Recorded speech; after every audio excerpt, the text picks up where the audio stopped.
Hello everyone, कैसे हैं आप सब लोग। Welcome back to my channel.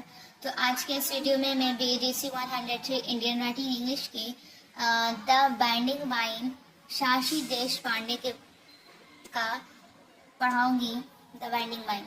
तो आइए शुरू करते हैं जल्दी से, टाइम बहुत कम है।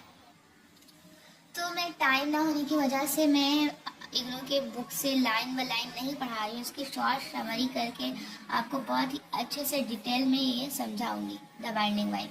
तो लेट स्टार्ट। तो उर्मीज हस्बैंड एक उर्मी है।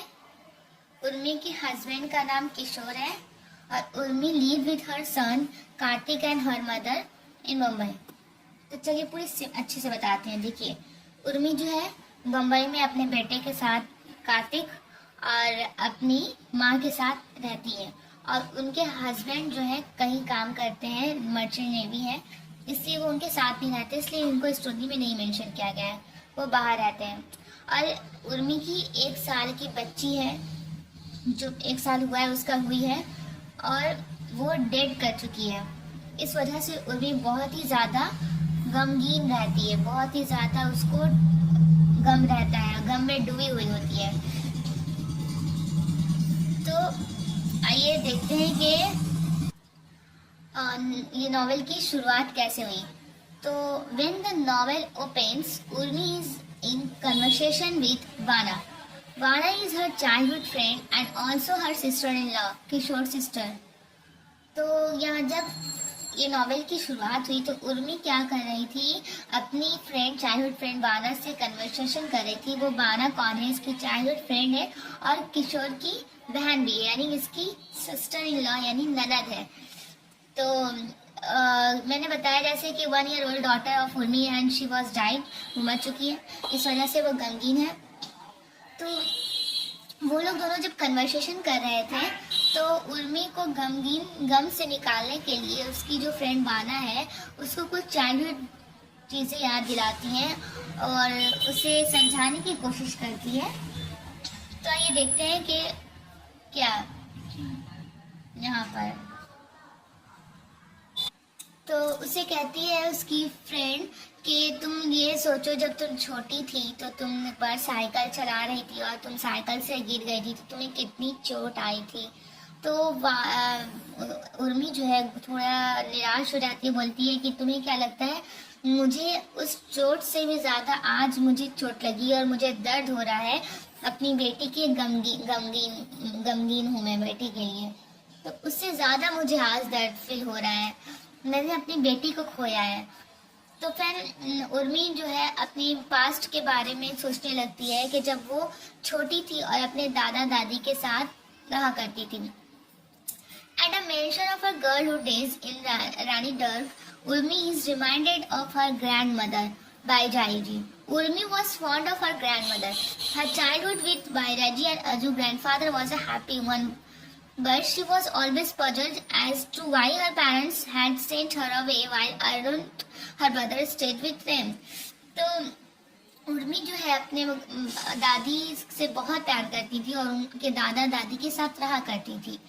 तो वो बहुत खुश रहती थी उन लोगों के साथ, लेकिन उसको हमेशा ये बात पजल्ड में रखता था कि क्यों वही दादा दादी के साथ है, उसका भाई क्यों नहीं है उन लोगों के हमारे साथ, क्यों उसका भाई जो है माँ पापा के साथ रहता है। तो उर्मी की मदर का नाम इन्नी है। तो और वो फ्लैशबैक में जाती है कि क्यों मैं इन लोगों के साथ हूँ, दादा दादी के साथ क्यों रहती हूँ, क्यों मैं नहीं रहती अपने माँ बाप के साथ। तो जो शाशी देशपांडे है वो और फ्लैशबैक में जाती हैं और इसको सब बताती हैं कि क्यों उर्मी जो है दादा दादी के साथ रहती है। तो long back when Urmi was a child, Inni had gone out, leaving her in the care of Divakar, a trusted servant.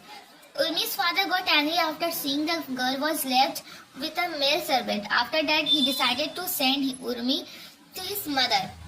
तो एक दफा उर्मी की जो माँ है उसे कोई काम से कहीं जाना था, तो इम्पोर्टेंट वर्क था तो उसे जाना पड़ा।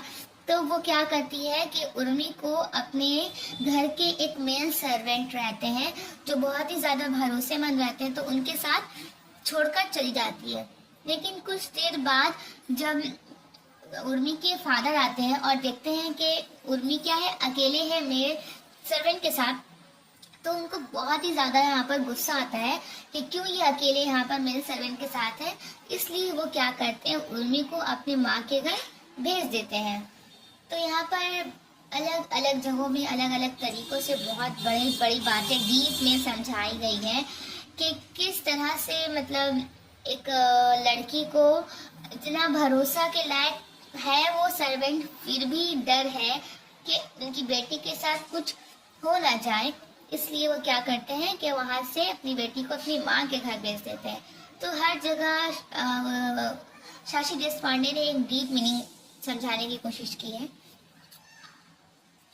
उर्मी मदर इन लॉ अक्का, उर्मी की जहाँ शादी हुई है उसकी जो मदर इन लॉ का नाम क्या है, अक्का। तो one day Akka brings out an old trunk. It contains some yellowing papers, diaries and notes. These papers belong to Meera. Actually, Meera is Kishore's real mother. She had died when Kishore was just 1 day old and Kishore's father was married to Akka so that he, infant Kishore, could get a mother. Thus, Akka is Urmi's step-mother-in-law. तो यहाँ पर एक कहानी में, novel में एक और twist आता है कि एक दिन क्या करती है अक्का, उसकी उर्मी की जो मदर इन लॉ होती है, एक स्टोर रूम टाइप में होता है ना, तो उस स्टोर रूम से एक बड़ा सा ट्रंक को खींच कर निकालती है। तो उसमें बहुत ही ज़्यादा धूल धक्कर थे और उस पर बहुत सारी धूल से लगी हुई पेपर्स थी, डायरीज पड़ी हुई थी, येलो पेपर्स वहाँ पर सब कंटेंट्स करके रखे हुए थे। तो उसी वक्त वहाँ पर उर्मी भी रहती है। तो वो बोलती है अक्का से कि ये किस तरह की पेपर्स हैं और डायरीज हैं, किसकी ये सारी पेपर्स हैं। तब उसको अक्का बताती है ये जो पेपर्स हैं किशोर की माँ की सब पेपर्स और डायरीज हैं। एक्चुअली मैं जो हूँ किशोर के रियल मदर नहीं हूँ, किशोर की रियल मदर मीरा है, जो ये उनको डायरी लिखने का बहुत ही ज़्यादा शौकीन था और वो राइटर थी। राइट मतलब डायरी लिखा करती थी। मतलब इस वक्त ये वहाँ पर दिखाया गया है कि उस वक्त औरतों को बोलने तक की मतलब फ्रीडम नहीं थी, तो वो उनको लिखने का शौकीन थी, इसलिए वो डायरी में अपनी सारी दिल की बातें लिखा करती थी। तो उन्होंने अपने डायरी में सारी बातें लिखी हैं। तो इस तरह से और जो मीरा है वो जब किशोर 1 साल के थे, छोटे थे, 1 साल नहीं छोटे थे, तभी वो उनका डेथ हो गया। तो जो मतलब किशोर के फादर है, उन्होंने किशोर को एक माँ देने के लिए मुझसे क्या क्या शादी कर ली। तो यहाँ पर बहुत ही बड़ा कॉन्सेप्ट दिखाया गया है कि क्या हुआ है यहाँ पर। आइए समझाते हैं। Urmi realized that Akka was brought as a bride only to be a mother to Kishore. Urmi can now recast Akka's loveless married life and feels sorry for her. Meera frankly records her intimate feelings in her diaries. Meera is afraid of her husband's lustful love. तो यहाँ पर ये दिखाया गया है कि जो किशोर के फादर हैं सिर्फ अक्का से इसलिए शादी किए हैं कि किशोर को उनकी माँ मिल जाए। यानी यहाँ पर अक्का की पूरी जिंदगी जो है एक नॉर्मल से एक दाई के तौर पर लाया गया है उनसे शादी करके कि किशोर को माँ मिल जाए। और उनकी पूरी जो जिंदगी अब अक्का की यहाँ पर दिखाई जा रही है कि पूरी कोई मीनिंग नहीं है इस जिंदगी की। इस जिंदगी में ना कोई लव है, ना कोई रोमांटिक है, ना कुछ नहीं है, बस इन्हें जिंदगी ऐसे जीना है। तो पूरी यहाँ पर उनकी दिखाई गई किस तरह से एक औरत की जिंदगी इस तरह से बर्बाद होती है। मतलब उनकी लाइफ में अब कोई लव, कोई रोमांटिक कुछ भी नहीं है जो एक जिंदगी को कलरफुल बनाती है, कुछ नहीं है उनके पास। और दूसरी तरफ ये दिखाया गया है जब उर्मी अपनी मदर इन लॉ की डायरी पढ़ती है, मीरा की डायरी, तो मीरा ने अपने डायरी में पूरी अपने दिल की बात लिखी होती है कि किस तरह से वो मतलब मजबूर टाइप में उनकी शादी हो जाती है किशोर के फादर से। तो किशोर किशोर जो ऐसे है, किशोर के जो फादर है वो इस तरह के इंसान है कि मीरा की फीलिंग क्या है, वो कब मतलब कुछ भी करना चाहती है, वो कैसे खुश रहेगी। जैसे एक हस्बैंड का रिस्पॉन्सिबिलिटी रहता है कि अपनी वाइफ को कैसे खुश रखना है, उसकी क्या जिम्मेदारी है, वो जो चाहे उस पर भी थोड़ा फोकस करना है अपने साथ साथ। तो उसका कुछ भी इस तरह का मतलब इंटरेस्ट नहीं था। वो सिर्फ अपनी ख्वाहिश, अपनी लस्ट को पूरा करना चाहता था। तो यहाँ पर बहुत ही अच्छे तरीके से शशि देशपांडे ने खींचा है कि इस तरह के इंसान से जब किसी की कोई वुमेन की शादी हो जाती है तो वो कैसा फील करते हैं कि वो सिर्फ अपनी लस्ट को पूरा करने के लिए मतलब हमेशा मतलब वो जब ना चाहती थी कि वो उनके साथ लव करे, फिर भी उनको लव करना पड़ता था। तो यहाँ पर एक वुमेन के वो एक मशीन टाइप में या फिर उनके साथ इस तरह से जुल्म किया जाता है। यहाँ पर देखा जाए कि सोसाइटी में जब वुमेन की किसी से शादी हो जाती है तो वो जो लड़के होते हैं वो पूरे उनके पास फ्रीडम होती है कि अपने वाइफ के साथ कुछ भी करें। लेकिन यहाँ पर ये भी स्केच किया जाता है कि किस तरह से वुमेन ना चाहते हुए भी उनकी नहीं देखी जाती है, और जो लड़के होते हैं अपनी ख्वाहिश, अपने लस्ट के लिए उनके साथ जुल्म करते हैं। तो यहाँ पे बहुत ही अच्छे से समझाने की कोशिश की, बहुत ही इनर और डीप मीनिंग है। उम्मीद है आपको समझ में आई होगी। तो आइए आगे देखने की समझने की कोशिश करते हैं। Urmi joined duty after her leave expires and gets busy in her daily routine. One day she learns of a rape case. When she goes to the hospital to meet Vana, who is a medical social worker. तो एक दिन मतलब उर्मी फिर से अपनी जो duty होती है उसको ज्वाइन कर लेती है, फिर से अपनी लाइफ में बिजी हो जाती है। तो जब वो हॉस्पिटल जाती है तो उसे एक रेप केस के बारे में मालूम चलता है उसके वाना से, जो सोशल वर्कर होती है। तो the rape victim is Kalpana. Here Deshpande gives us one more story. तो जो रेप केस होता है उस विक्टिम कौन होती है? कल्पना होती है। यहाँ पर शशि देशपांडे ने एक और हम लोगों को स्टोरी दिया है समझने के लिए। तो आइए देखते हैं। Kalpana is a young vivacious girl from a lower class background. She is a Shakutai's daughter. Shakutai has one more daughter, Sandhya, and a son. Her husband does not stay with them. तो यहाँ पर ये बताया गया है कल्पना जो है बहुत ही अच्छी खूबसूरत लड़की है और वो लोअर क्लास से बिलोंग करती है। उसकी माँ का नाम शकुताई है और उसके शकुताई के दो डॉटर हैं, एक संध्या है और एक कल्पना है, और उसकी एक बेटा भी है। और उसका हस्बैंड जो है उन लोगों के साथ नहीं रहता है, कहीं काम करता है।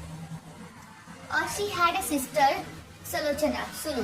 Sulu is childless and is afraid that her husband, Prabhakar, may marry another woman and shut her out of his house. और शकुताई की एक और बहन होती है जिसका नाम सलोचना होता है, सुलू, और वो चाइल्डलेस होती है, यानी उसके पास कोई बच्चा नहीं होता है। तो वो हमेशा ये डर और खौफ में होती है कि कहीं उसका हस्बैंड जो प्रभाकर है उसे छोड़ ना दे और दूसरी किसी से शादी ना कर ले और उसे घर से निकाल ना दे। Her husband is enamored of Kalpana and is keen to marry her. और उसका जो हस्बैंड होता है प्रभाकर, वो कल्पना का बहुत शौकीन होता है और उसे शादी करना चाहता है। Both Shakutai and Sulu approve of this proposal. Sulu likes it is because if Kalpana comes as the co-wife, Sulu will not be driven out.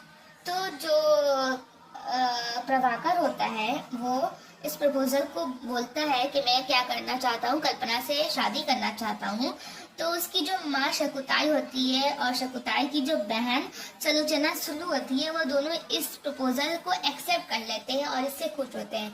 और जो प्रभाकर की वाइफ सुल्लू होती है, वो क्यों खुश होती है इससे? क्योंकि वो जानती है कि जो कल्पना है अच्छी लड़की है, और उसे शादी हो जाता है तो वो कुंवारी बन के रहेगी और मैं भी उसकी वाइफ रहूंगी और मुझे वो घर से नहीं निकालेगा। इसलिए वो चाहती है कि उसे उसकी शादी हो जाए और फिर उसको बच्चे भी मिल जाएंगे। After all, Sulu is Kalpana's aunt, मौसी. Shakutai likes the idea because she thinks Prabhakar is a good man, and since he loves Kalpana, he will keep her happy. और जो सुलू होती है, क्या होती है? कल्पना की मौसी होती है। और जो कल्पना की जो माँ है, वो इसलिए ये मतलब रिश्ते के लिए एक्सेप्ट करती है क्योंकि उसे लगता है कि क्या प्रभाकर जो है एक गुड मैन है और वो कल्पना से मोहब्बत करता है और उससे क्या करेगा? खुश रखेगा। कल्पना however has her own aspirations. She likes a young man whom she wants to marry and rejects Prabhakar often. तो कल्पना एक यंग लेडी रहती है और खूबसूरत रहती है, उसकी एक अपनी भी एक अलग नजरिया होती है और वो भी क्या करती है? किसी को पसंद करती है, कोई यंग बॉय को पसंद करती है। तो इसलिए वो जिस पसंद करती है उससे शादी करना चाहती है, इसलिए वो क्या करती है? प्रभाकर के प्रपोजल को रिजेक्ट कर देती है। While Kalpana lies in the hospital, the outside world moves around her. Shakutai does not want the case to be reported to the police. She is afraid that it will be spoil their name and nobody would marry Sandhya, her second daughter. तो जब कल्पना hospital में लेटी रहती है तो हर तरफ बाहर की पूरी दुनिया उसके तरफ मूव करते हैं कि क्या हुआ है उसके साथ, क्या हुआ है।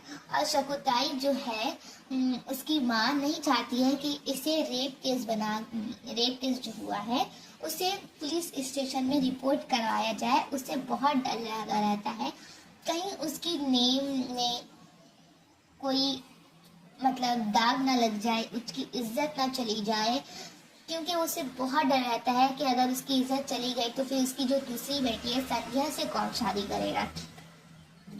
The police officer wants to project it as an accident case because rape cases are complicated. Shakutai blames her.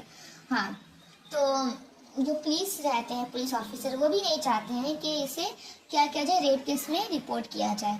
वो क्या करना चाहते हैं? इसे जस्ट एक्सीडेंट केस बोलकर इसे इसी तरह से निपटाना चाहते हैं। अगर रेप केस बोलकर हो जाए तो ये बहुत ज़्यादा कॉम्प्लिकेटेड हो सकता है, बहुत ज़्यादा इसमें काम करना पड़ सकता है। इसलिए वो चाहते हैं पुलिस ऑफिसर के इसे एक्सीडेंट केस ही बनाकर रिप्रेजेंट किया जाए। Shakutai blames her daughter Kalpana for crossing the limits of a woman's life and attracting attention by her modern ways of dressing up. तो शकुताई की कल्पना की जो माँ शकुताई होती है वो अपनी डॉटर को ही ब्लेम्स करती है इन सारे वजह कि तुम्हारे साथ जो हुआ ये तुम्हारी खुद की गलती की वजह से ही हुआ। तुमने वोमेन्स की जो लिमिट्स होती है उसको क्रॉस किया है, इसलिए तुम्हारे साथ ऐसा हुआ है।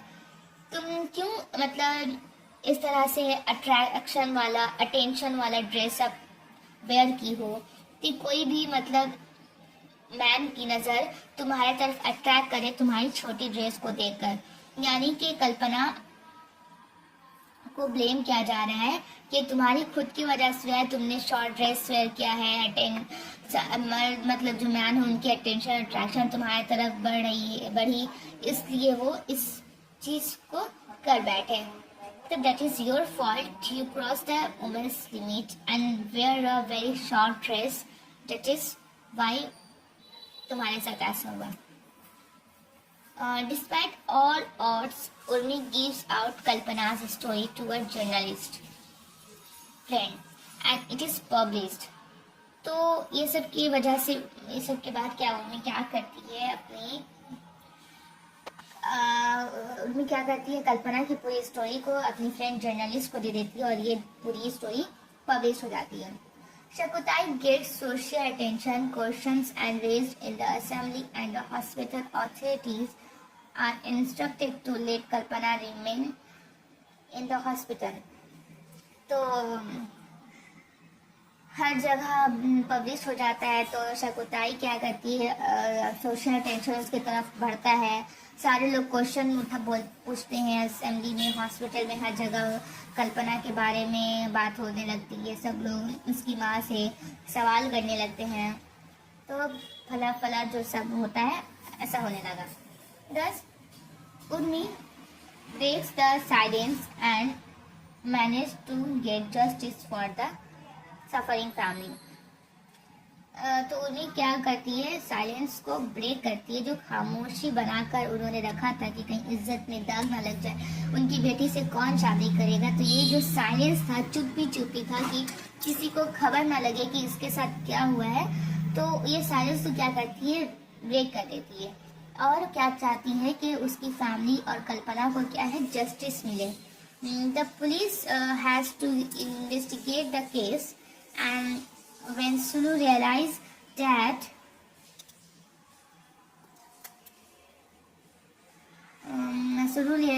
her husband Prabhakar is the culprit, she committed suicide.